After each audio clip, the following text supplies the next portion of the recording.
Presumably their bodies had dissolved in over time. Ooh, so far so good on the curse front, but these things seem to take a little time to manifest. Nonetheless, for me, the decomposed body water would have been enough to fill my nightmares for Ever did the mummy of Amun-Ra cause the Titanic to sink at number 5?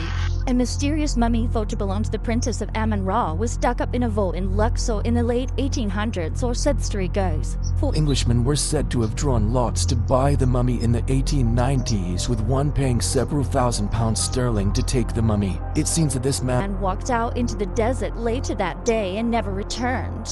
Another of the men was shot, having to have his arm amputated. Another lost all his money, and another suffered a severe illness. Nonetheless, the coffin eventually reached England, where it caused all kinds of drama. It was eventually gifted to the British Museum, where it was later put up for sale for further chaos. Basically, the British Museum didn't want any of it. It was bringing bad luck to the building. The legend has it that the mummy was sold to a wealthy American and packed into the cargo hold of the RMS Titanic, and, well, you all know what happened there. A lot of people dismiss this as pure myth, as there was no evidence of a mummy in the cargo hold of the ship, but honestly, who knows? Coming into number 4, we have the Cosmic Void. The Heritage Innovation Preservation Project has been working with Cairo University and the Egyptian government to scan, yes, scan, the Great Pyramids in Giza. In 2017, a pyramid housing the tomb of the great pharaoh Khufu showed a mysterious and spooky void when it was scanned. Built in 2560 BC, this weird void has been locked away and kept a secret for over 4,000 years. By scanning the pyramid with cosmic rays, the team behind the research estimated the void is 98 feet long and 50 feet high, which is pretty big.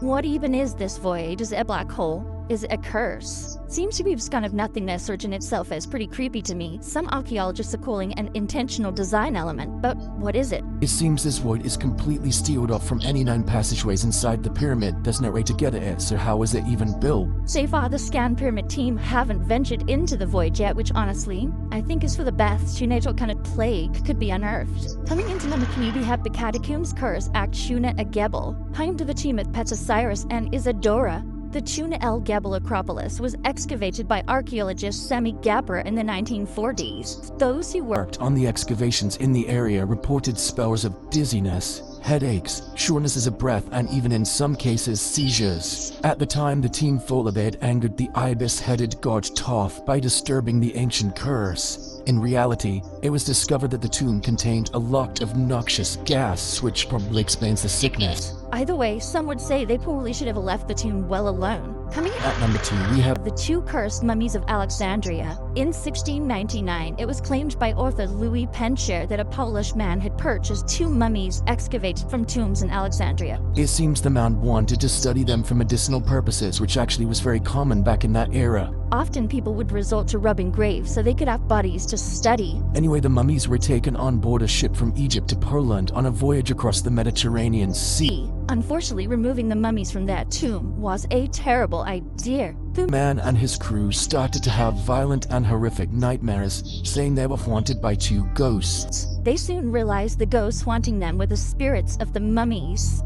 They tossed them overboard, and as soon as the corpses were submerged in the sea, their vision stopped. Okay, finally, this was a mistake. A very, very, very big mistake.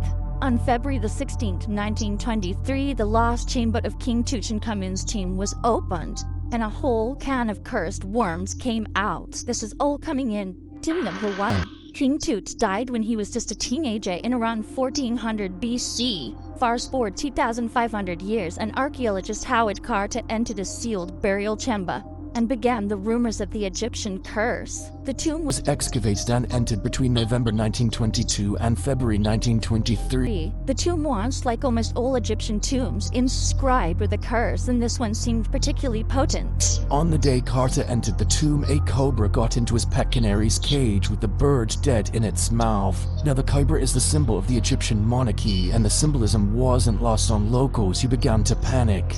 Lord Carnarvon, the financial backer at the excavation project, died shortly after the team's first breach as a result of an infected mosquito bite. The bite possibly mashed a huge lesion found on King Tut's cheek during his autopsy. Furthermore, 2 of Carnarvon's half-brothers died shortly after excavation. One of the doctors who worked on King Tut's body, radiologist Sir Archibald Douglas Reed, also died a year later.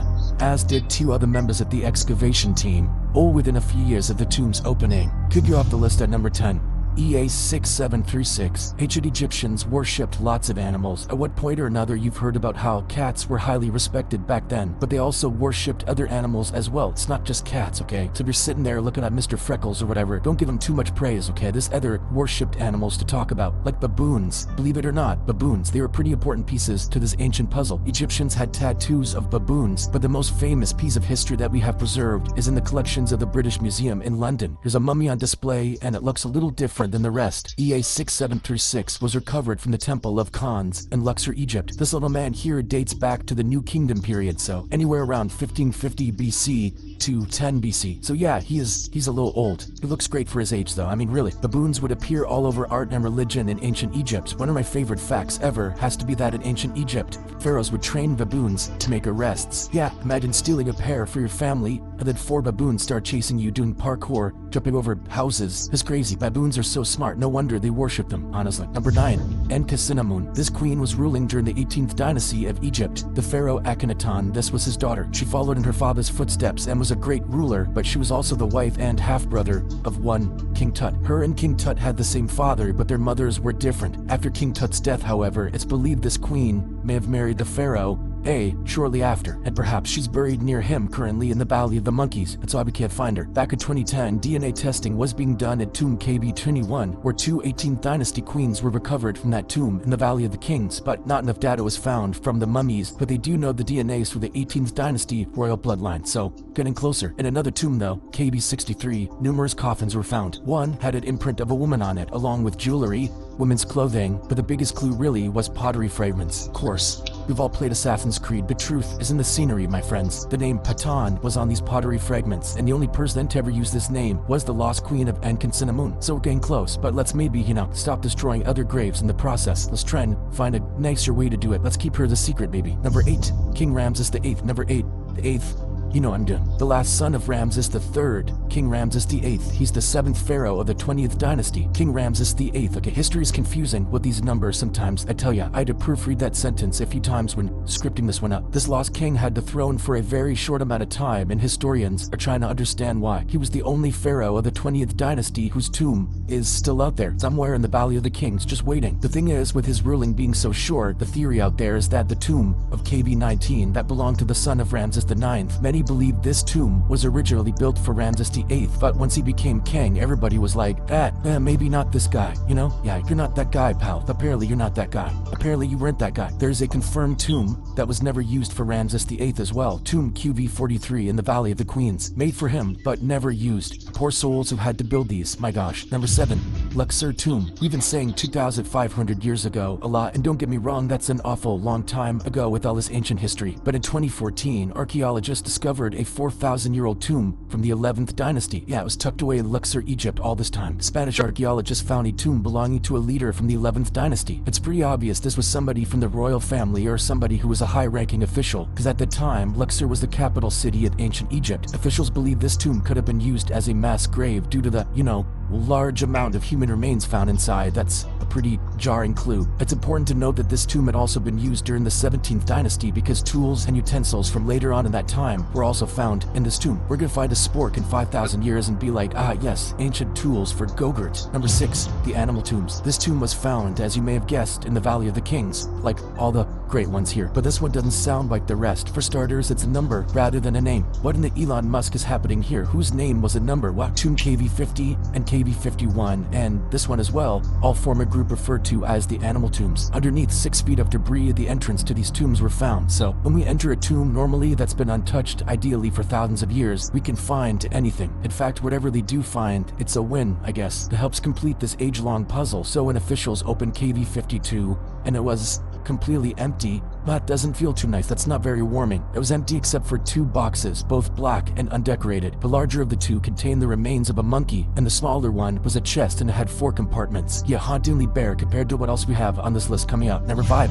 KV55. Okay, we covered KV50, 52. They're all one tomb, but they're not. They're separate tombs. What's going on here? This one was discovered right next to King Tut's tomb, and the reason we call this tomb by a number rather than a name is because, well, we don't know who it was made for, really. The classic, what happened, Even the walls of the tomb inside. They're empty, they aren't covered with any hieroglyphs. There's no artwork, there isn't any clothing laying around, no jewelry. It's quite odd, it's just simply bare. As you walk down the 20 steps towards Key B55, you'll notice only a few markings on the entrance. Markings that show that the entrance was once widened since it was first cut, along with its ceiling being raised slightly higher, so adjustments were made at some point. This wasn't a forgotten project by any means. The only hint as to who or what is buried here is remains on the walls. One hieroglyph was found in 1907. One hieroglyph, that's it, and it translates to, "The evil one shall not live again." Okay, so we should leave this alone, right? Yeah, you agreed. Hit that thumbs up if you agree. I feel like we agree. Number 4.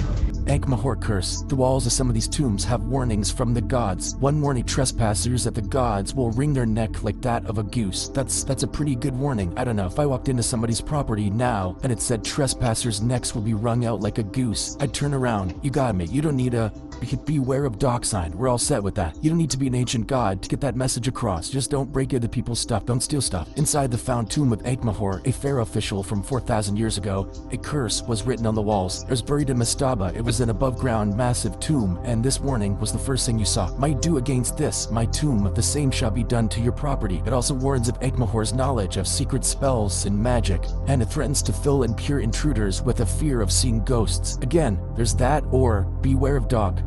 You can pick which one you want to put in front of your building. What's more impactful for your property? You decide. Number 3.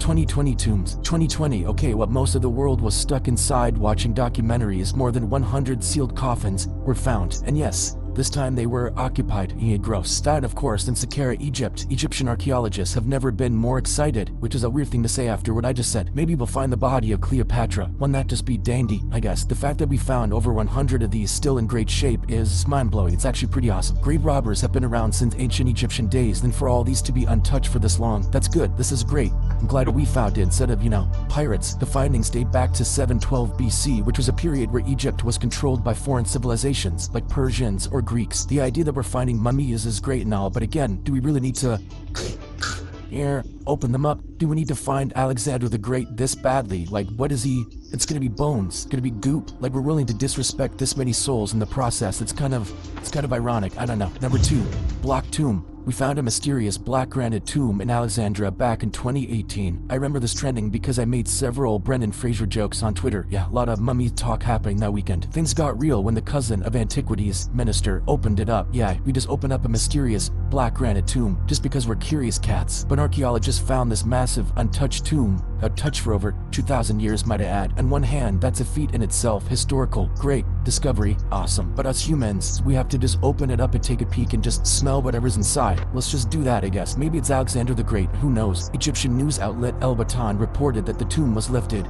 only a few centimeters before every official involved at the construction site fled the scene. They straight up ran away. It smelled that bad. Mustafa Waziri, Secretary General of the Supreme Council of Antiquities, the guy put his entire head in the tomb to make sure that it's safe. I mean, or you could just do this with your hands. That works. Why your head? Like, just do one of these. I mean, I get it. He has OG. Nothing ended up happening, I think. I don't know. Number 1.